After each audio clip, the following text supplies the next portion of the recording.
మీకో దండం ఇక్కడ ఉండం. మీకు గుర్తుందా? రాధాకృష్ణ తన ఆంధ్రజ్యోతి దినపత్రికలో ఒక అబద్ధాన్ని వండి వార్చుతూ రాసిన వార్త ఇది. అమరరాజా తిరుపతిని వదిలి పారిపోయిందట. పచ్చి అబద్ధం. అది అక్కడే ఉంది. ఇప్పటికీ కార్యకలాపాలు నిర్వహిస్తూనే ఉంది. ఇలాంటి వార్తలు జగన్ టార్గెట్గా కోకొల్లలుగా రాశారు.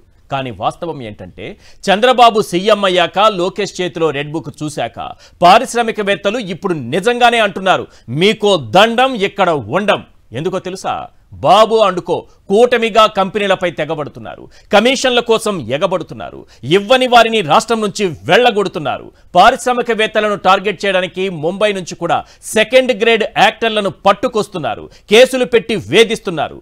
ఒక సెకండ్ గ్రేడ్ యాక్టర్ కోసం ఐపీఎస్లను అరెస్ట్ చేయడం, సస్పెండ్ చేయడం చూస్తున్నారంటే ఇక పారిశ్రామికవేత్తలు ఒక లెక్క.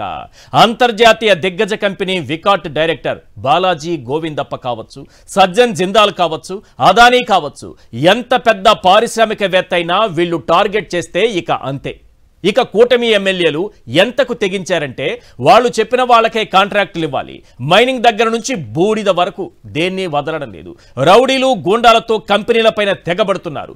విధ్వంసాలు సృష్టిస్తున్నారు. శ్రీకాకుళంలోని యునైటెడ్ బ్రూవరీస్ కంపెనీని నెలకు 1.5 కోటి కప్పం కట్టాలని ఒక కూటమి ఎమ్మెల్యే బెదిరింపులకు దిగారంటే పరిస్థితి ఏ స్థాయిలో ఉందో అర్థం చేసుకోవచ్చు. ఇలా చేస్తే పరిశ్రమలు వస్తాయా?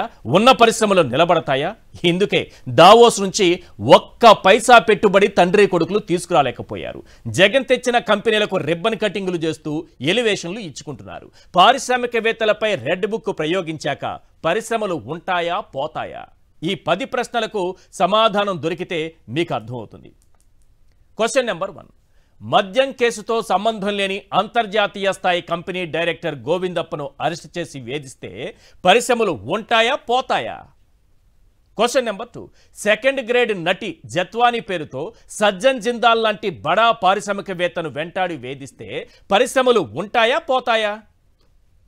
Question number 3.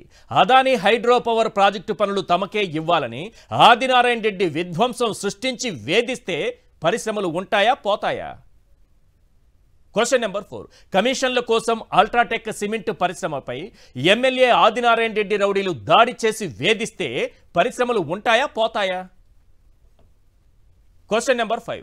మైనింగ్లో వాటాలు బస్తాపై కమిషన్ల కోసం భవ్య చెట్టినాడు సిమెంట్ ఫ్యాక్టరీ యాజమాన్యాలను ఎరపతినేని వేధిస్తే పరిశ్రమలు ఉంటాయా పోతాయా?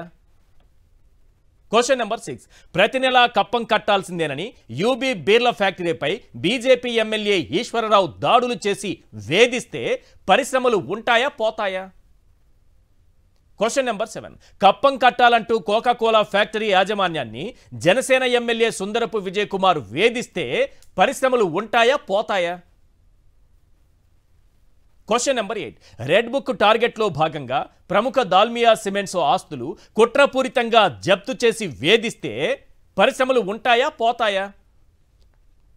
Question number 9. తెలుగు రాష్ట్రాల్లో ఓ ప్రముఖ న్యూస్ ఛానల్ అధిపతికి చెందిన సిమెంటు కంపెనీపై దాడులు చేసి వేధిస్తే పరిశ్రమలు ఉంటాయా పోతాయా? Question number 10. గత ప్రభుత్వ హయాంలో రాష్ట్రంలో భారీ పెట్టుబడులు పెట్టిన అదానిపై పచ్చపత్రికలు విష ప్రచారంతో వేధిస్తే పరిశ్రమలు ఉంటాయా పోతాయా?